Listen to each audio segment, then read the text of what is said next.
آپ کے سامنے ایک تصور پیش کرنے لگے ہیں۔ خیالات کی دنیا میں جا کر حقیقت کو سمجھنے کی کوشش کریں گے، منظر کشی بالکل واضح ہو جائے گی، مختصر مگر جامع شکل میں آپ کی نظروں کے سامنے۔ اگر ایک تنہا کمرے میں ایک غیر مرد اور عورت کو بند کیا جائے اور ان کو صرف اتنا بتا دیا جائے کہ یہاں کیمرہ لگا ہوا ہے جو آپ کی حرکات کو ریکارڈ کر رہا ہے اور باوقت ضرورت یہ پبلک بھی ہو سکتا ہے، تو کوئی بھی صاحب عقل، عزت دار اور خاندانی انسان اس خوف کے مارے غلط حرکت نہیں کر سکتا کہ کہیں لوگوں کے سامنے رسوا نہ ہو جاؤں۔ کیوں؟ اس لیے کہ ہمیں اس چھوٹی سی مشین پر یقین ہے اور اس کے مالک سے بھی ہے جس نے لگایا ہے، اور دنیا میں اپنے جانے والوں کے درمیان رسوائی کا خوف بھی ہے۔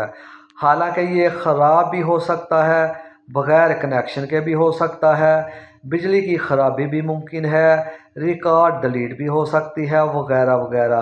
جبکہ یہی تنبیہ اللہ تعالیٰ جو کہ مالک کائنات نے سچ اور حق کتاب قرآن مجید میں واضح طور پر فرمایا ہے کہ آپ کی ہر حرکت، یہاں دل کے خیالات بھی لمحہ بہ لمحہ ریکارڈ ہو رہا ہے، اور دونوں بازوؤں پر فرشتے مقرر کیے ہیں جس کا کام انسان کی ہر کام کو لکھنا ہے، خلوت میں ہو یا جلوت میں۔ ریکارڈنگ آلات کسی بھی فنی خرابی سے 100% محفوظ ہیں۔ ریکارڈ ڈاٹا ایک دن تمام مخلوق، اپنے اور پرائے، سب کے سامنے کھول دیا جائے گا۔ کیا ہمیں یقین نہیں؟ ہم اپنے رب سے نہیں ڈرتے؟ اللہ ہمیں روز محشر کی رسوائی سے بچائے۔